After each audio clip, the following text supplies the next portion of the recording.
तो साथियों, अर्निंग के सीज़न की शुरुआत हो चुकी है। ऐसे में बहुत सारी ब्लू चिप कंपनियां हैं जो बहुत ही बेहतरीन रिजल्ट दे रही हैं, लेकिन ऐसे में कुछ ऐसी भी कंपनियां हैं जिनसे मार्केट कुछ ज़्यादा ही उम्मीद कर रहा था, और जब वो ऐसे में खरी नहीं उतरती हैं तो वहाँ मार्केट उन स्टॉक्स को पनिश करने में कोई भी कमी नहीं छोड़ता है।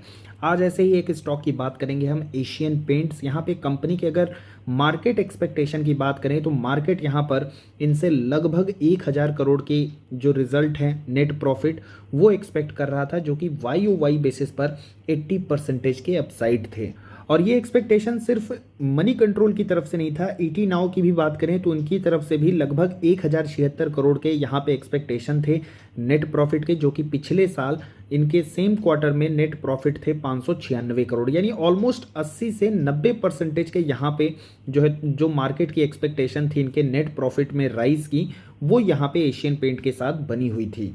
लेकिन अब देख लेते हैं कि यहाँ पे कंपनी की परफॉर्मेंस कैसी रही। तो आप देखेंगे कंपनी का जो सेल्स है वो वाई ओ वाई बेसिस पर 7000 करोड़ रुपए से बढ़ करके लगभग 8500 करोड़ रुपए के आसपास देखने को मिलता है।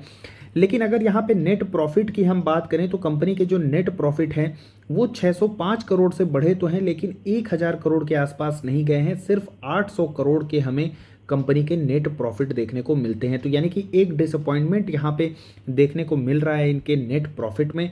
लेकिन अगर सेल्स की बात करें तो मनी कंट्रोल का एक्सपेक्टेशन था 8700 करोड़ का, तो यहाँ पे निकल के आए हैं 8400 करोड़ के यहाँ पे नेट सेल्स। तो सेल्स में भी जो है तो एक मिक्स सा रुझान देखने को मिलता है, क्योंकि अगर ईटी नाउ की बात करें तो इनकी तरफ से 8700 करोड़ के यहाँ पे सेल्स जो हैं वो एक्सपेक्ट किए गए थे। और यहाँ पर भी आप देख सकते हैं कि जो सेल्स है वो कंपनी के सेल्स यहाँ पे डिक्लाइन हुए हैं, एक्सपेक्टेशन के हिसाब से मीट नहीं हुए हैं। सीएनबीसी की बात माने तो यहाँ पे इनका एक्सपेक्टेशन और ज़्यादा था, 8900 करोड़ के सेल्स, और प्रॉफिट की अगर बात करें तो 1075 करोड़ के प्रॉफिट। तो यानी कि प्रॉफिट और सेल्स दोनों ही पॉइंट ऑफ व्यू से एशियन पेंट्स जो है मार्केट के एस्टिमेट को मीट नहीं कर पाया है। अब बात कर लेते हैं मार्जिन की। तो 18% के यहाँ मार्जिन का एक्सपेक्टेशन था। ईटी नाउ की बात करें तो ये भी यहाँ पे 18% के मार्जिन को एक्सपेक्ट कर रहे थे। और अगर यहाँ पे सीएनबीसी पोल की बात किया जाए तो इनका भी एक्सपेक्टेशन लगभग 18% के मार्जिन के आसपास ही था। लेकिन कंपनी के जो मार्जिन निकल के आए हैं वो आप यहाँ पे देख सकते हैं, लगभग 15% के यहाँ पे मार्जिन कंपनी के इस क्वार्टर में निकल के आए हैं। तो मार्जिन पॉइंट ऑफ व्यू से ये बहुत बड़ा डिसअपॉइंटमेंट है। लगभग 300 बेसिस पॉइंट से यहाँ पे मार्जिन जो है कॉन्ट्रैक्ट कर गए हैं, जबकि पिछले कुछ क्वार्टर से आप देखेंगे कंपनी के मार्जिन जो है 18% के रहे हैं।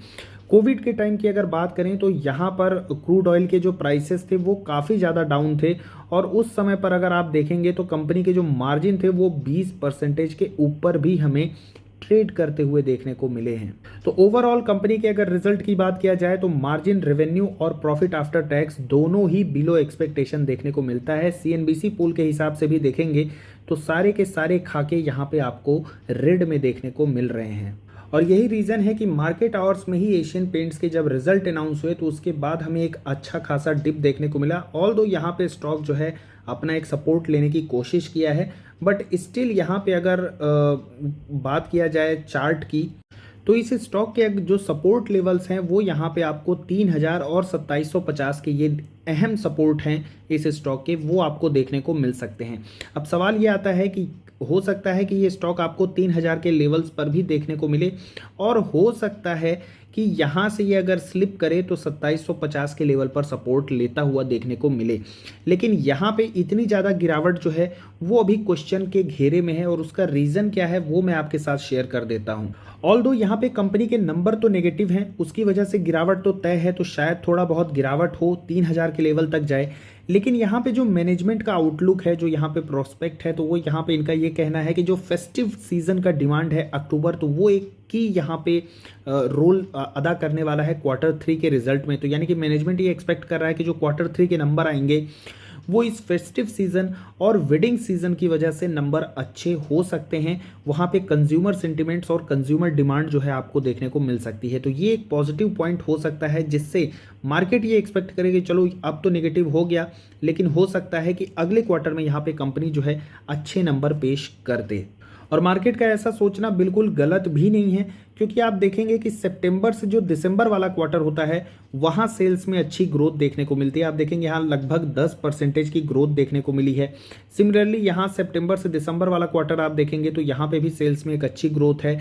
अगेन यहाँ पे आप देखेंगे 7,000 से 8,500 करोड़ के कंपनी के सेल्स देखने को मिले हैं।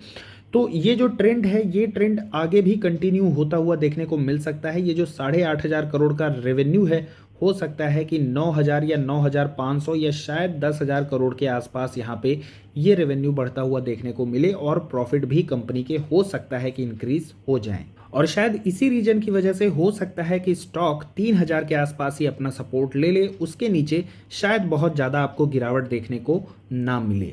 लेकिन दोस्तों अगर ये स्टॉक 3,000 के नीचे आता है तो मेरे हिसाब से ऐसे ब्लू चिप स्टॉक में गोल्डन अपॉर्चुनिटी होगी, क्योंकि अगर आप देखेंगे साल भर में, पूरे साल में देखिए ये पूरे साल भर का स्पैन है, यहाँ पे बहुत कम समय के लिए ये स्टॉक जो है 3,000 के नीचे ट्रेड किया है।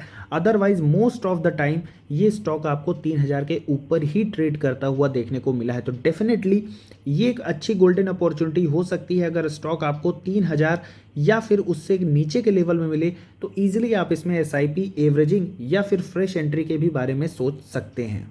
अब बात कर लेते हैं कंपनी के कुछ कैपेक्स और एक्विजिशन के बारे में, जिससे आपको कंपनी के यहाँ पे जो बिजनेस पॉइंट ऑफ व्यू से अगर हम बात करें तो काफ़ी ज़्यादा यहाँ पे जो है तो कन्विक्शन और स्ट्रॉन्ग कर सकता है।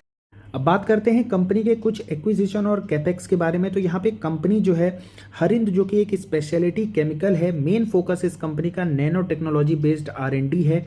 इस पर कंपनी जो है तो 51% का स्टेक एक्वायर करने वाली है, जो कि लगभग 13 करोड़ रुपए का है। और एडिशनल यहाँ पे जो 39% का स्टेक है वो नेक्स्ट 5 ईयर में कंपनी एक्वायर करेगी।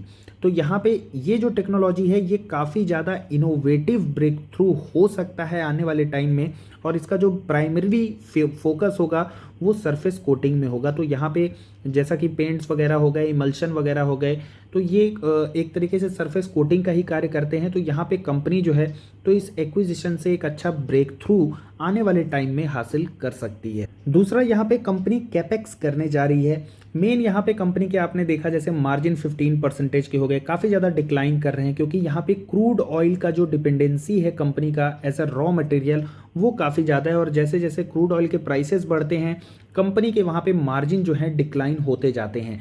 तो इसको यहाँ पे कंपनी जो है तो रॉ मटेरियल इंपोर्ट करने की बजाय अपनी जो डिपेंडेंसी है उस इंपोर्ट पर वो रिड्यूस करना चाहती है, और उसके लिए कंपनी जो है तो VAE और VAM के यहाँ पे जो प्रोडक्ट्स हैं उनका यहाँ पे मैन्युफैक्चर करने जा रही है, और उनके लिए यहाँ पे जो है तो प्लांट जो है वो इंस्टॉल करने वाली है। तो यहाँ पे लगभग 2100 करोड़ का जो है तो इन्वेस्टमेंट होगा, जो कि लगभग आगे आने वाले 3 से 4 साल में होगा, जहाँ पे ये लगभग 1.5 lakh ton per annum VAE और 1 lakh ton per annum VAM का वहाँ पे जो है तो प्रोडक्शन करने वाले हैं। और यहाँ पे अगर हम VAE और VAM की बात करें तो VAE जो है तो एक तरीके का इमल्शन होगा, जो कि सरफेस कोटिंग वगैरह के लिए एक high quality surface coating provide कराता है। और VAM जो है तो यहाँ पे एक की रॉ मटेरियल होगा, जो कि इसके मैन्युफैक्चरिंग के लिए यानी VAE के मैन्युफैक्चरिंग के लिए यूज़ होने वाला है। तो यहाँ पे आप कह सकते हैं कि कंपनी एक इंटीग्रेटेड प्रोजेक्ट लगा रही है, जहाँ पे वो VAM और VAE एक साथ मैन्युफैक्चर करेंगे। अब यहाँ पे हम बात कर लेते हैं कंपनी के एक और यहाँ पे जॉइंट वेंचर की।